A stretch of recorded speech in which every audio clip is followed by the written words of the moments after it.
Slavery is as old as time and has taken place in every corner of the world, even amongst the people I just left. Being taken as a slave is better than being killed, no?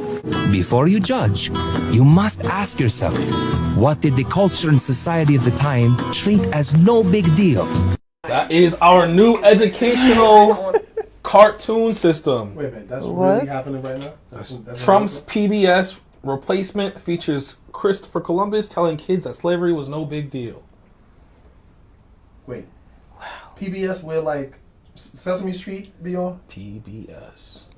The only PBS there is. And that's happening right now. It's Christopher Columbus. You saw it as a cartoon, educational. There's a lot of things going on. They're rewriting the history books. They're rewriting the prominent museums and whatnot.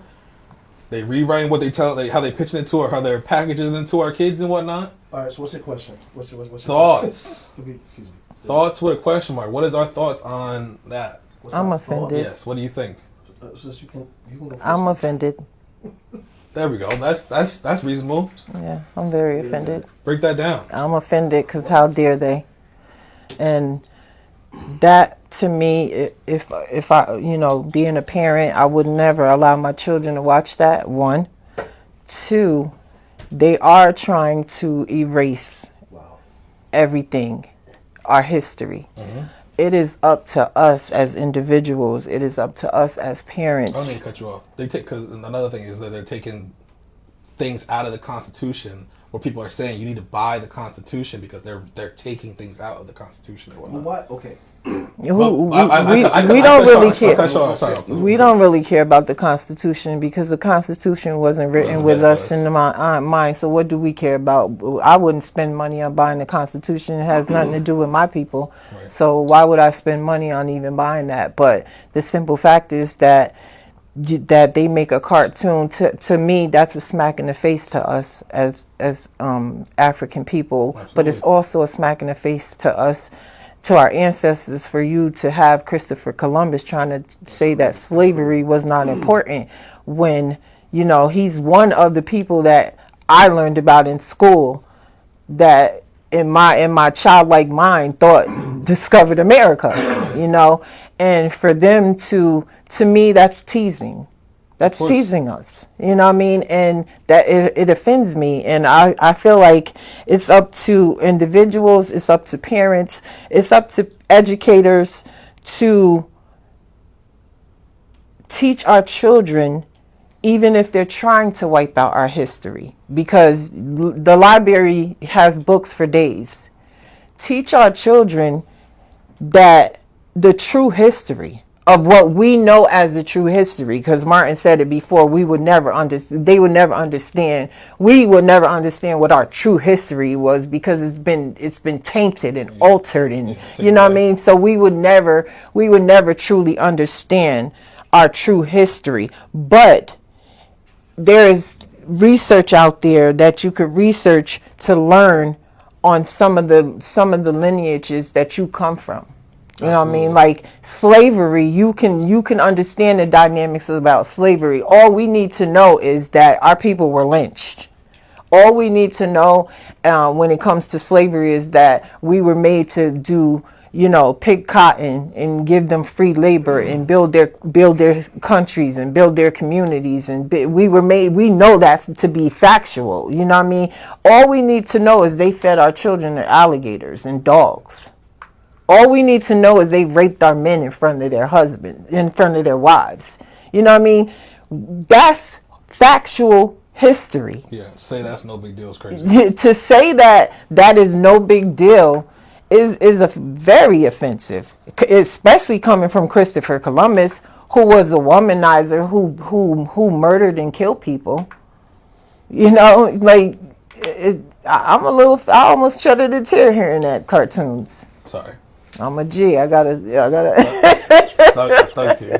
No, I'm just playing. But wow. What you thinking, bro?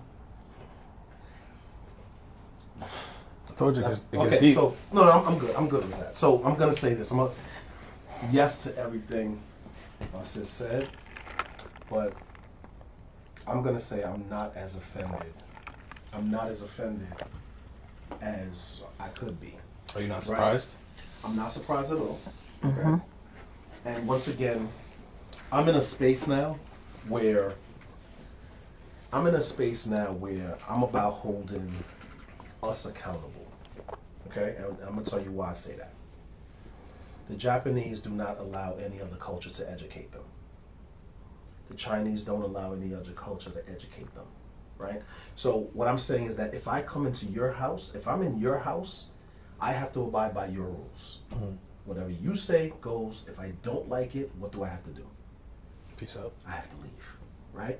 So, again, this is where I go back into the circulation of our dollar and the reason why economic strength in our community is so important. We own nothing. We don't have the independence to feed ourselves, to educate ourselves.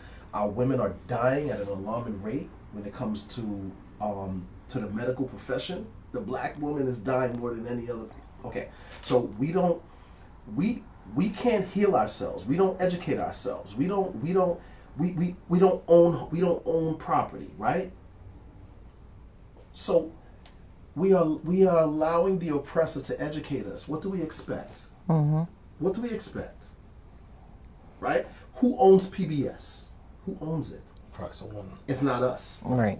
You understand what I'm saying? Yeah. So what I'm saying is, why are we surprised? Right. What? Listen, God bless Trump.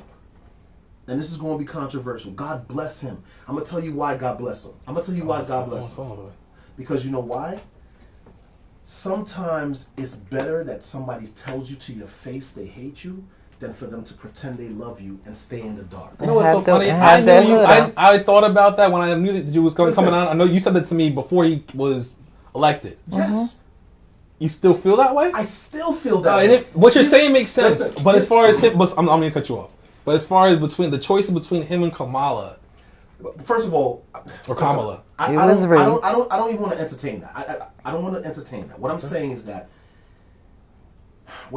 that it is better. Listen, growth happens when you're uncomfortable. This is the problem that's wrong with our people. We are afraid to be uncomfortable. You can't build wealth being comfortable. You can't get educated being comfortable, right? Getting a master's degree is very uncomfortable. The reward at the end is the work you put in. So you cannot grow if you're comfortable, right? If we're not having uncomfortable conversations, we're never gonna see eye to eye, or we're never gonna get to a resolution. So this is only an example of us just being comfortable. We're comfortable going to our 9 to 5. We're comfortable going to school and letting them tell us what they tell us. We're comfortable not being around our people. We're comfortable disrespecting our women. We're comfortable disrespecting our men. So listen, Shai just said, we teach people how to treat us. This is an example that we are constantly teaching them that it's okay to violate. But I get what you're saying, but I'm kind of confused because you would say that this is based on our comfortability, yes, but not based on white people being comfortable disrespecting. Let me ask you a question. You think that any state, let's just say I owned a black TV station. Okay. You think I could put something disrespectful about the Holocaust? No. You think I could put something out about Jewish people violating and co-signing Hitler, burning people and gassing them? Absolutely. No, but you're also not their oppressors. So it makes sense. Hold on, but no. Let's stay focused on the act. Okay. Do you think I can get away with that? No. Okay. Even if I owned my own station, No. I would get canceled, right? Right. There would be an uproar, right? Oh yeah, because the Jewish people is going to be surrounding that station, and it's going to be You understand what I'm canceled. saying? The Asian community. I'm talking. Hey, if you guys like this video, make sure you check out these videos where we talk more about music, dating, and real life situations. Thank you for supporting the podcast. Make sure you check out these videos and make sure you subscribe. Peace.